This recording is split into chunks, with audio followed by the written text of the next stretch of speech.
આ તમારા વચનો એ પવિત્ર વચનો છે, એ જીવંત વચનો છે. અને વચનો ને સમજવાના માટે તમે અમને કૃપા આપો. વચનો ને આધીન થવાના માટે એ આધીનતા વાળું હૃદય આપો. એ સાથે પ્રભુ અમે મારા બાળકોને પણ તમારા હાથમાં સોંપીએ છીએ. ત્યારે તમારા વચનોનું અધ્યયન અને મનન કરવાના માટે તેઓ જઈ રહ્યા છે. ત્યારે પ્રભુ તમારા પવિત્ર આત્મા દ્વારા તમારા વચનો સમજવાના માટે તમે અમને કૃપા આપો. જે વચનરૂપી બી એમના જીવનમાં વાવવામાં આવે છે એ બે ઉગી નીકળે અને એ બાળકો તમારા ભયમાં અને તમારા જ્ઞાનમાં આગળ વધી શકે, એ જ અમે પ્રાર્થના કરીએ છીએ. ઈસુ પ્રભુના નામમાં કહીએ છીએ.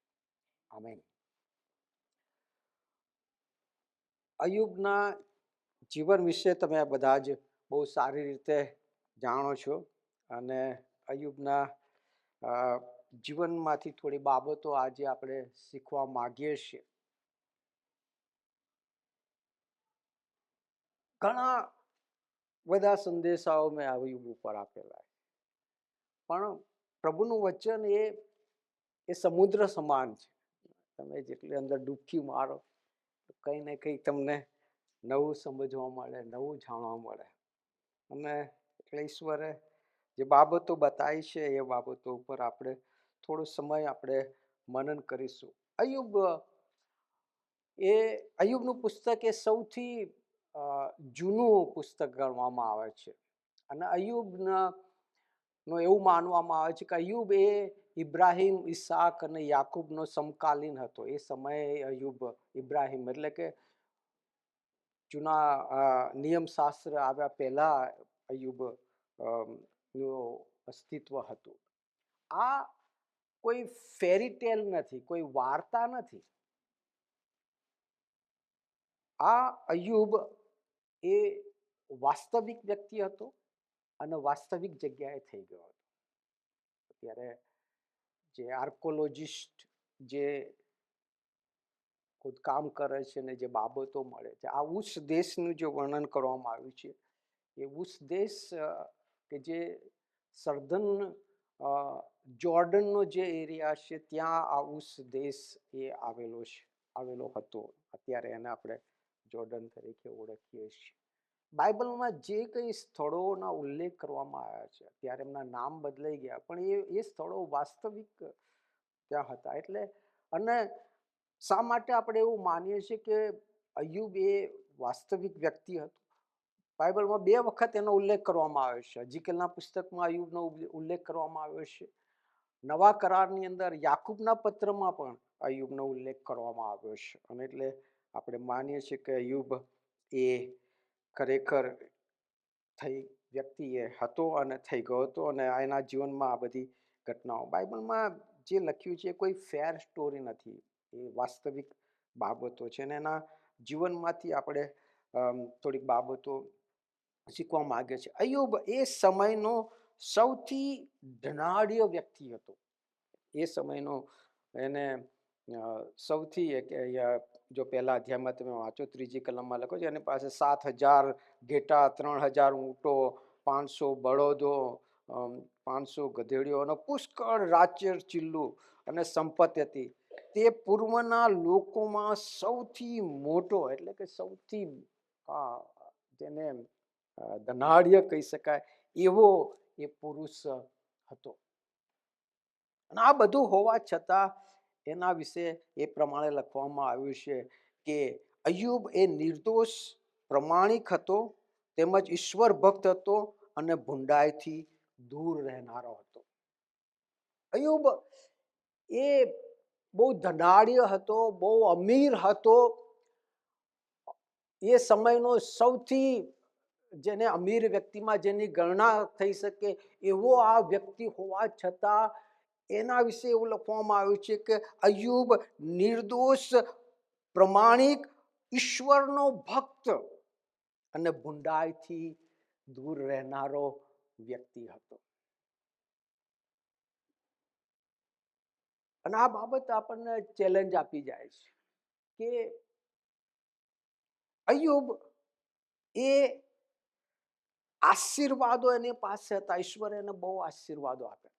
10 બાળકો હતા, 7 છોકરા અને 3 છોકરીઓ. રાચર ચિલ્લું બધું જ હતું. ઈશ્વરે કે છે કે આસમાનની બારીઓ ખોલી દઈને એની પર આશીર્વાદ વરસાવી દીધો અને આશીર્વાદ વધી ગયો. એની પાસે બધું હતું, પણ એ ઈશ્વરને ભૂલી નથી ગયો. ઈશ્વરને યાદ રાખે છે હંમેશા. એટલા જ માટે અહીંયા લખવાનું છે એ ઈશ્વર ભક્ત હતો, પ્રમાણિક હતો, નિર્દોષ હતો. એનું કારણ કે એ આશીર્વાદની પાછળ જવાના બદલે આશીર્વાદ આપનારની પાછળ જતો હતો. હાલેલુયા. આપણે તો આશીર્વાદ મળી જાય એટલે આશીર્વાદની પાછળ જતા રહીએ. આશીર્વાદ આપનાર ઈશ્વરને ભૂલી જઈએ. પણ આ અય્યુબના જીવનમાં આ બાબત આપણને આજે શીખવા મળે છે કે એના જીવનમાં આશીર્વાદો વધ્યા અને આશીર્વાદો વધ્યા તે આશીર્વાદો એને ઈશ્વરથી દૂર લઈ જવાના બદલે એને ઈશ્વરની વધારે એને નજીક લઈને આવ્યા. ઇતિહાસ ગવાહ છે અને ઇતિહાસે પુરવાર કર્યું છે અને એ વાસ્તવિક બાબતો છે. એ 100% સાચી બાબતો છે કે જ્યારે જ્યારે આપણા જીવનોની અંદર એ આશીર્વાદો વધે છે ને ત્યારે આપણે ઈશ્વરને ભૂલી જઈએ છીએ. બીજું કાળ વૃત્તાંત અને તેના પહેલા અધ્યાયમાં ત્યાં લખવામાં આવ્યું છે કે સુલેમાન રાજાના સમયની અંદર એટલો બધો ઈશ્વરે આશીર્વાદ આપ્યો કે સોનું પથ્થરની તોડે થઈ ગયું. એટલો બધો ઈશ્વરે ઇઝરાયેલી લોકોને શું આપ્યો? આશીર્વાદ આપ્યો. પણ પછી શું થયું? એ આશીર્વાદ આપનાર ઈશ્વરને એ લોકો ભૂલી ગયા અને એની પાછળ એ લોકો ચાલ્યા ગયા અને પરિણામે ઈશ્વરનો કોપ એમની પર આવી ગયો. એટલે અય્યુબના જીવનમાંથી જે સૌ પ્રથમ બાબત આપણને મળે, જ્યારે આશીર્વાદો એના જીવનમાં મળે છે ત્યારે ઈશ્વરના આશીર્વાદોને એ ભૂલી જતો નથી. અહીંયા એ ચોખ્ખું કહે છે કે ઈશ્વરે આપ્યું અને ઈશ્વરે હી અકનોલેજ એ બાબતને એ અકનોલેજ કરે છે કે મારી પાસે જે કંઈ છે, હું જે કંઈ છું એ કેવળ ઈશ્વરની દયાથી છે, ઈશ્વરની કૃપાથી છે, ઈશ્વરની કરુણાથી છે. ઈશ્વરે આપ્યું છે અને આ બાબત બહુ અગત્યની છે. જ્યારે આપણે આ બાબતને સમજી જઈએ છીએ કે હું જે કંઈ છું અને મારી પાસે જે કંઈ છે એ કેવળ ઈશ્વરની દયાનું પરિણામ છે, ઈશ્વરની કૃપાનું પરિણામ છે. જો આ બાબતને જીવનમાં આપણે સમજી લઈએ તો કોઈ દિવસ આપણે એ આશીર્વાદોની પાછળ નહીં જઈએ, પણ આશીર્વાદ ઈશ્વરની પાછળ જઈશું. કેમ કે આપણે એ આશીર્વાદના સ્ત્રોતને જાણીએ છીએ કે આશીર્વાદ મને ક્યાંથી પ્રાપ્ત થયો છે. આશીર્વાદ મને ઈશ્વર પાસેથી પ્રાપ્ત થયો છે અને એટલા માટે મારા જીવનમાં પ્રથમ સ્થાન, સૌથી અગત્યનું સ્થાન એ ઈશ્વર હોવો જોઈએ, નહીં કે આશીર્વાદો હોવા જોઈએ. અને આ બાબત એ સમજ અને એ બાબત આપણને નમ્ર બી કરે છે.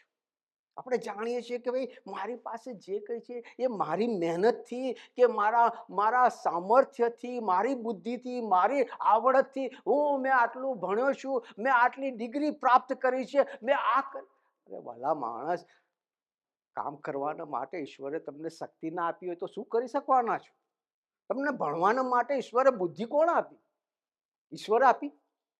તો બધું મળી ગયું, ડિગ્રી મળી ગઈ, ઓફિસર બની ગયો, પછી ઈશ્વર તું કોણ ને હું કોણ? ભૂલી જઈએ. આ વાસ્તવિકતા કહું છું, હકીકત કહું છું. અને ખાસ કરીને અહીંયા આવ્યા પછી તો એ વધારે બને છે. લંડનમાં રહું છું, પાઉન્ડ કમાવું છું, 2 પગલા ઊંચા ચાલીએ, ઇન્ડિયા જઈએ તારે ઊંચા ચાલી આવ, દેવળમાં આવવાનું ભૂલી જઈએ. અય્યુબ આપણને ચેલેન્જ આપી જાય છે. એટલો બધો ધનાઢ્ય વ્યક્તિ, એના કરોડોપતિ, પણ કહે છે કે એ ઈશ્વરને ના ભૂલી ગયો, ઈશ્વરને ના ભૂલી ગયો. અને હું આજે એ જ કહું છું, બધાને ભૂલી જજો, આશીર્વાદ આપનાર ઈશ્વરને ભૂલી જશો નહીં. આશીર્વાદ આપનાર ઈશ્વરની પાછળ જશો ને, આશીર્વાદ તો આજે છે અને કાલે નથી. અયુબના જીવનમાં બી બન્યું, આશીર્વાદ હતો અને આશીર્વાદ લઈ લેવામાં આવ્યો, પણ એ ઈશ્વરને ભૂલી ગયો નહીં. આશીર્વાદ આજે છે અને કાલે નહીં હોય, પણ જો આશીર્વાદ આપનાર ઈશ્વર આપણી સાથે હશે તો અયુબ જે રીતે એ ગમે તેવી મુશ્કેલ પરિસ્થિતિમાં પણ એ ટકી રહી શક્યો. ઈશ્વર પરના વિશ્વાસમાં એ ટકી રહી શક્યો. એને કોઈ પરિસ્થિતિ, કોઈ બાબત એને હલાવી શકી નહીં. પ્રભુનું વચન કહે છે કે ઈશ્વરના પ્રેમથી આપણને કોણ અલગ કરી શકે? એ નગ્નતા, એ તલવાર, એ સતાવણી કોણ આપણને અલગ કરી શકે? જો ઈશ્વર પર આપણો ભરોસો છે, જો ઈશ્વરને આપણે આપણા જીવનમાં પ્રથમ સ્થાન આપેલું છે, ઈશ્વરને આપણા જીવનની અંદર આપણે અગત્યનું સ્થાન આપેલું છે, તો વાલાઓ, આશીર્વાદો તો આવશે ને જશે, પણ જો ઈશ્વર આપણા જીવનમાં આપણી સાથે છે, દુનિયાની કોઈ તાકાત આપણું કશું બગાડી શકે એમ નથી. Amen, hallelujah, praise the lord. તો પહેલી બાબત જે આપણને અયુબના જીવનમાંથી જોવા મળે છે, અને તો એ છે કે અયુબ આશીર્વાદોની પાછળ ના ગયો, પણ આશીર્વાદ આપનાર ઈશ્વરની પાછળ ગયો. એનો ઈમાન, એનો ભરોસો એ આશીર્વાદ ઈશ્વરને માટે હતો, અને માટે આખું એના નામનું પુસ્તક આપણે બાઇબલમાં જોઈ શકીએ છીએ. અને એના જીવનથી ઘણા બધા લોકોને આજે પણ ઉત્તેજન મળે છે. બીજી બાબત અહીંયા અયુબના જીવનમાં જે આપણને જોવા મળે છે, અહીંયા આગળ 8મી કલમમાં આપણે ત્યાં વાંચીએ છીએ, ત્યારે યહોવાએ શેતાનને પૂછ્યું કે શું તે મારા સેવક અયુબને લક્ષમાં લીધો છે? પૃથ્વી પર તેના જેવો નિર્દોષ, પ્રમાણિક, ઈશ્વર ભક્ત તથા દૃષ્ટાથી દૂર રહેનાર બીજો કોઈ પુરુષ નથી. અહીંયા ઈશ્વર અને શેતાનની વચ્ચે વાર્તાલાપ થાય છે, અને એ વાર્તાલાપની અંદર ઈશ્વર એ શેતાનને કહે છે, મારા સેવક અયુબને જોયો છે? અહીંયા ઈશ્વર એ પોતાના સેવક અયુબની ઉપર પ્રાઉડ ફીલ કરે છે, ગર્વ ફીલ કરે છે. You see my servant job, તે મારા સેવક અયુબને જોયો છે? એના જેવો પ્રમાણિક, ઈશ્વર ભક્ત બીજો કોઈ નથી. હાલેલુયા. હાલાઓ, ઈશ્વરે અયુબને આશીર્વાદ આપ્યો, અને એ આશીર્વાદોને ઈશ્વરના આશીર્વાદોને અયુબ ભૂલી ના ગયો, પણ એને અયુબે ઈશ્વરને પોતાના જીવનમાં પ્રથમ સ્થાન ઈશ્વરને આપ્યું, અને એ ઈશ્વરનો સાચો ભક્ત બની રહ્યો, ઈશ્વરનો સાચો ઉપાસક બની રહ્યો, અને પરિણામે ઈશ્વર આજે એ અયુબના જીવન દ્વારા પ્રાઉડ ફીલ કરે છે, ગર્વ ફીલ કરે છે, અને બહુ જ ગર્વથી શેતાનને ચેલેન્જ આપે છે, જો મારા સેવક અયુબ. ભલાઓ, મા બાપને માટે એ સૌથી ગર્વ લેવાની બાબત, પ્રાઉડ ફીલ કરવાની બાબત એ હંમેશા એ હોય છે કે જ્યારે એમના બાળકો બહુ સારું કરતા હોય છે. ઇલાબેન, એરોન, કાઉન્ટી, અમારો દીકરો કાઉન્ટીની અંદર ભાગ લે છે, કેટલા ગર્વથી સાથે કહે છે. You feel proud?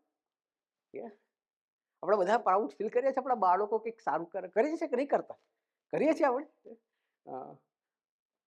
મારે એલિયાના અમારા હિન્દી ચર્ચમાં જ્યારે વર્શિપ કરતી હોય છે, બહુ પ્રાઉડ ફીલ થાય. દીકરી જો કેટલું સરસ કરી રહી. મારા બાળકોને જોઉં છું ત્યારે બહુ ગર્વ ફીલ થાય કે કેટલો બધા કેર કરે છે, કેટલી બધી ઇજ્જત કરે છે, કેટલું બધું ધ્યાન રાખે છે. See, this is the proudful moment for every parents.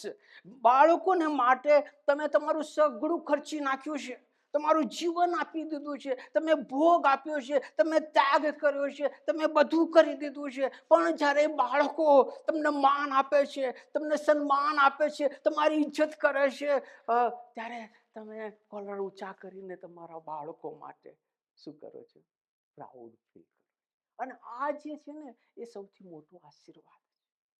અને એની સરખામણીમાં જ્યારે when you feel proud about your children, તમારા બાળકો પ્રત્યે જ્યારે તમે પ્રાઉડ ફીલ, તમારા બાળકો તમને જ્યારે પ્રાઉડ ફીલ કરાવે છે, એના જેવો બીજો કોઈ મોટો આશીર્વાદ નથી. છે કોઈ? Hallelujah, praise the lord. આપણે આપણા બાળકો માટે જે કર્યું છે કશું નથી. ઈશ્વરે આપણા કરતા એના કરતા પણ અનેક ગણું આપણા માટે કરી છે કે નહીં? કરી છે. ઈશ્વરે તો ફક્ત અય્યુબને ભૌતિક આશીર્વાદ આપ્યો હતો, કેવળ ભૌતિક આશીર્વાદ આપ્યો. આપણને તો ભૌતિક અને આત્મિક બંને આશીર્વાદો આપ્યા છે. આપ્યા છે કે નહીં આપ્યા?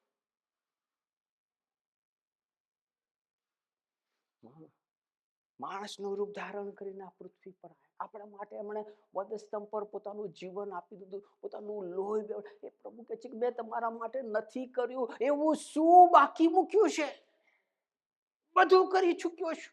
બધા જ કે છે કે સઘળા આત્મિક આશીર્વાદોથી મેં તમને આશીર્વાદિત કર્યો. વાલાઓ, ઈશ્વરે આપણા માટે જે કર્યું છે, અય્યુબના માટે જે કર્યું છે, એના કરતા લાખ ગણું વધારે ઈશ્વરે તમારા ને મારા માટે આપણે કર્યું છે. કર્યું છે કે નહીં કર્યું?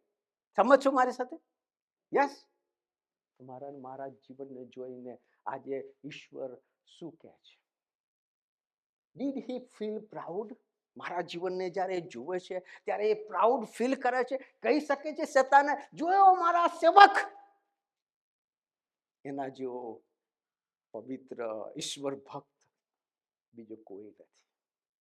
Vote today he says about you and me. માણસો શું કહે છે એ જવા દો. ઈશ્વર અમારા અને તમારા જીવન વિશે શું કહે છે? શું એ પ્રાઉડ ફીલ કરે છે?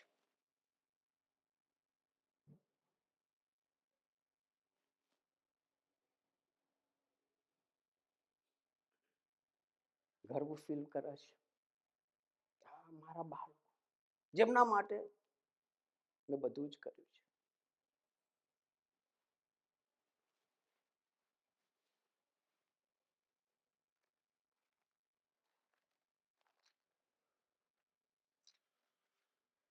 યશા પ્રબોધકનું પુસ્તક ને તેનો 1લો અધ્યાય.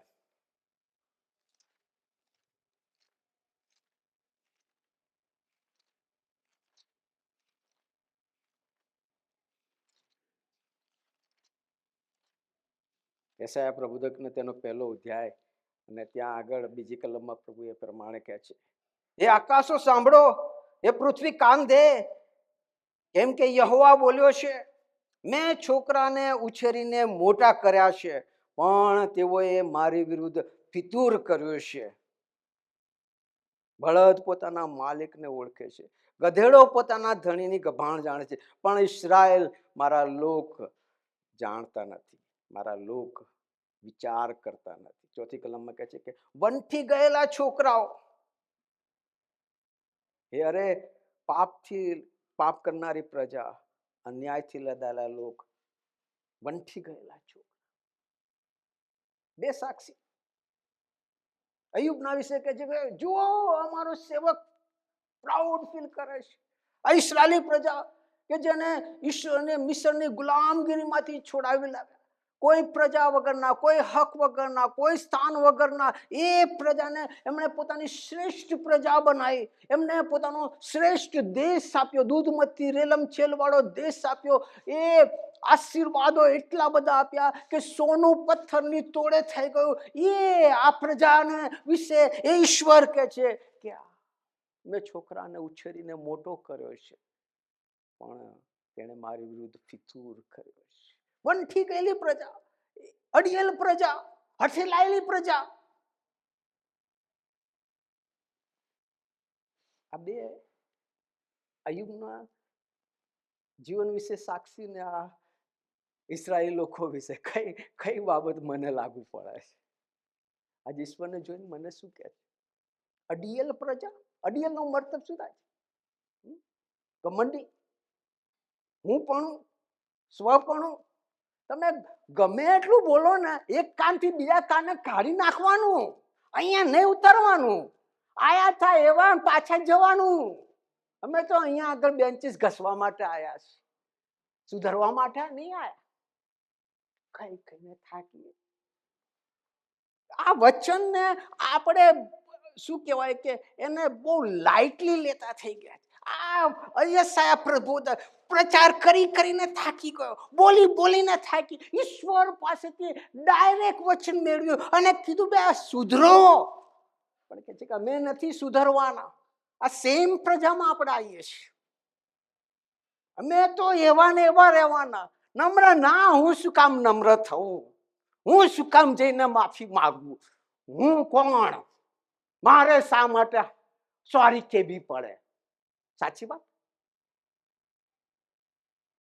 માફ કરવાનું નહીં થાય એટલા માટે ઝઘડા થાય છે, એટલા માટે વિખવાદ થાય છે, એટલા માટે મંડળો તૂટી જાય છે. કેમ કે આપણે આ ઇસ્રાયેલી પ્રજાને જેવા હઠીલી પ્રજા બનીને રહી ગયા છીએ.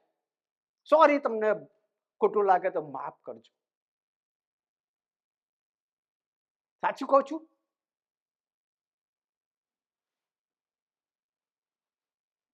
પકડી રાખીએ છીએ આપણે હઠીલી પ્રજા, ગમંડી લોકો.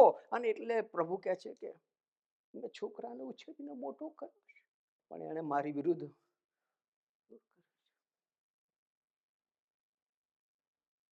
હૃદય પર હાથ મૂકીને આજે વિચારો કે ઈશ્વર મારા વિશે શું કહે છે.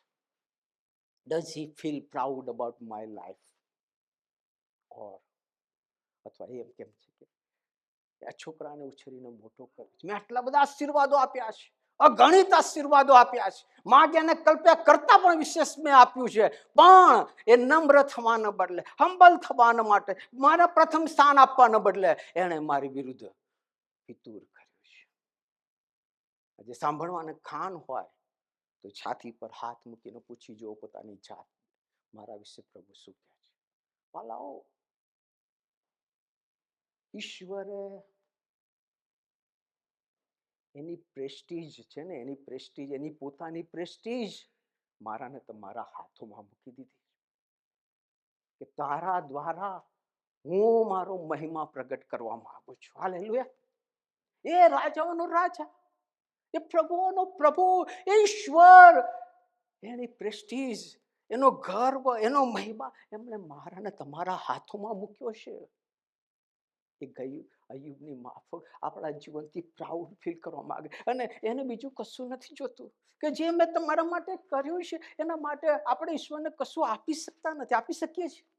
કશું આપી શકતા નથી. બસ એટલું તો આપણે કરી શકીએ. મેં મારા બાળકો વિશે હું બહુ પ્રાઉડ ફીલ કરું છું, કારણ કે એ લોકો મને માન આપે છે, મારી કદર કરે છે, મને સન્માન. હું દૂધ પાણી માંગુ તો મને દૂધ આપી દે છે. I feel proud. એથી વિશેષ મારે બીજું શું જોઈએ? ઈશ્વર બી આપણી પાસેથી આ જ બાબત રાખે. He wanted to feel proud. એ શેતાનને તમારું ને મારું જીવન જોઈને કહી શકે, જોયો અમારો સેવક સાચો ઈશ્વર ભક્ત છે, જે સાચા હૃદયથી મારી પાછળ ચાલે. હાલેલુયા. આજે ભલે બીજું કશું ના શીખીને જઈએ, પણ આટલું શીખીને જઈએ કે હું દરરોજ એક પ્રાર્થના કરું છું, ઈશ્વર પ્રભુ આજે મને એવું જીવન જીવવાના માટે મને કૃપા આપો. મારી પાસે આ 24 કલાક છે. આ 24 કલાકમાં હું એવું જીવન જીવું કે જેથી કરીને તમે મારા જીવનથી એ પ્રાઉડ ફીલ કરો, ગર્વ ફીલ કરો, તમે ખુશ થાઓ. હાલેલુયા. આપણે બધા એ પ્રાર્થના કરી શકીએ. અને જ્યારે કરીએ છીએ તો ઈશ્વરને એનાથી ખુશી પ્રાપ્ત થાય, આનંદ થાય છે. ઈશ્વર જ્યારે અયુબના જીવનને જોવે છે ત્યારે ઈશ્વરને એનાથી બહુ જ ખુશી થાય છે કે મેં આના માટે જે કંઈ કર્યું છે એ વ્યર્થ નથી કર્યું. એણે એના જીવનથી સાબિત કરી બતાવ્યું છે કે હું સાચો ભક્ત છું. ઈશ્વર મારીને તમારી બધાની પાસેથી આ જ એક અપેક્ષા રાખે છે. અને છેલ્લી બાબત કહીને હું બંધ કરીશ. ઘણી બધી વખત આપણે એવું માનીએ છીએ કે હું ધાર્મિક છું, હું સારો છું, હું ઈશ્વરની પાછળ હું સારું જીવન જીવું છું, હું ચર્ચમાં જાઉં છું, પ્રાર્થના કરું છું, બાઇબલ વાંચન કરું છું અને ઈશ્વરને પસંદ પડે એવું જીવન જીવવાના માટે પ્રયત્ન કરું છું, માટે મારા જીવનમાં કોઈ મુશ્કેલી, કોઈ તકલીફ નહીં આવવી જોઈએ. કેમ કે હું તો ઈશ્વરને બહુ જ ગંભીરતાથી ઈશ્વરની પાછળ ચાલું છું. અને આ અયુબ આપણને એનો જવાબ આપે છે. અયુબ એ ન્યાયી હતો, પ્રમાણિક હતો, ઈશ્વરનો ભક્ત હતો અને ઈશ્વર એના જીવનથી ખુશ હતા. ઈશ્વર એના જીવન પર પ્રાઉડ ફીલ કરતા હતા. એમ છતાં પણ કે દુનિયામાં કોઈ વ્યક્તિને ઉપર એટલા દુઃખ નહીં આવ્યા એટલા દુઃખો અયુબના જીવનમાં આવ્યા કે ના આવ્યા? અને એ બાબત બતાવે છે કે હું ધાર્મિક છું, ન્યાયી છું, સારો છું, એનો મતલબ એ નથી કે મારા જીવનમાં કોઈ દુઃખ નહીં આવે, કોઈ તકલીફ નહીં આવે, કોઈ મુશ્કેલી નહીં આવે. શાસ્ત્ર 34 લખવાનું કે ન્યાયી માણસને માથે ઘણા દુઃખો. બાઇબલ કદી આપણને શીખવાડતું એવું શીખવાડતું જ નથી. કદી એવું જે પ્રોસ્પરિટી, જે ગોસ્પલ જેને એ કહે છે કે તમે પ્રભુ ઈસુ ખ્રિસ્તનો સ્વીકાર કરો એટલે તમારા જીવનમાં કોઈ તકલીફ, કોઈ મુશ્કેલી ના. એ બાઇબલનું શિક્ષણ નથી. બાઇબલ બહુ સ્પષ્ટ કહે છે કે જો તમે મારી પાછળ ચાલવા ચાહો છો, પિતર એ પ્રમાણે કહે છે કે આ અગ્નિરૂપી જે દુઃખો તમારી પર પડે છે એનાથી તમે આશ્ચર્ય ન પામો. પ્રભુ ઈસુ ખ્રિસ્તે કહ્યું કે જો તમારે મારી પાછળ ચાલવું હશે તો તમારો વધસ્તંભ ઉચકીને પાછળ ચાલવું પડશે. એ દુઃખો આવશે, એ મુશ્કેલીઓ આવશે. આ જગતમાં તમને શું છે? સંકટ છે. એટલે ખ્રિસ્તી જીવન એ સરળ જીવન હોતું નથી. એમાં તકલીફો છે, એમાં મુશ્કેલીઓ છે, એમાં પરીક્ષણો છે.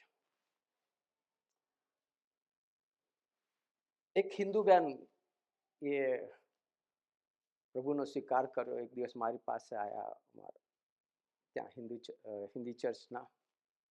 એમને કીધું, પાળક સાહેબ કહે છે કે હું જ્યારે હિન્દુ હતી અને મારું હિન્દુ ધર્મ પ્રમાણે જીવન જીતી હતી ત્યારે મારું જીવન બહુ સરળતાથી જતું હતું. એટલી બધી તકલીફો, મુશ્કેલીઓ મળતી પડતી.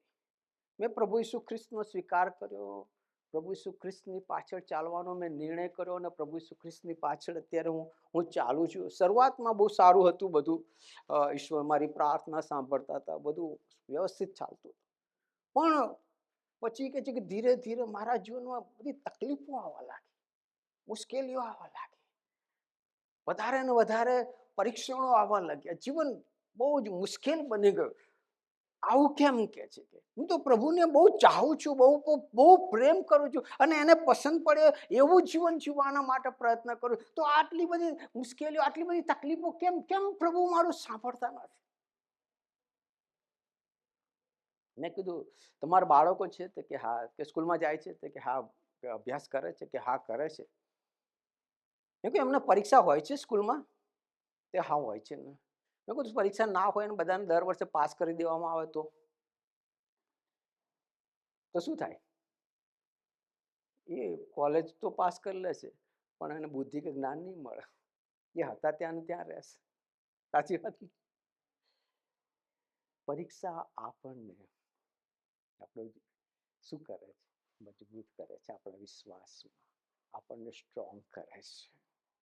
બધું જો સરળતાથી જ ચાલતું હોય ને તો આપણે આપણું જે આત્મિક લેવલ છે ને એ ત્યાંનું ત્યાં જ રહે.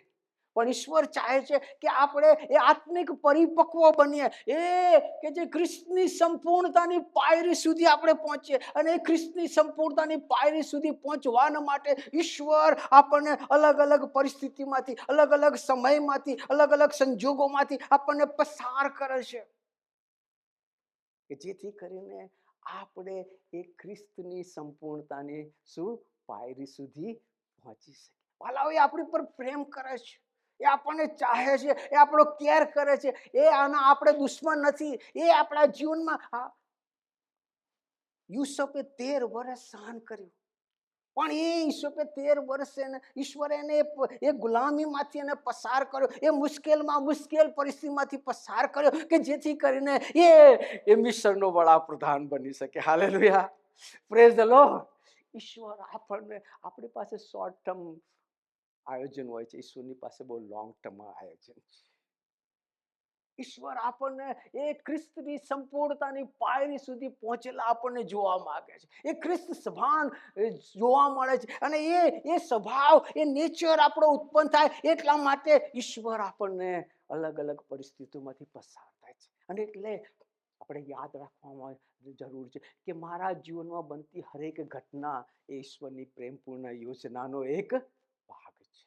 રોમી 8:28 કહે છે કે એકંદરે સઘળું હિતકારક.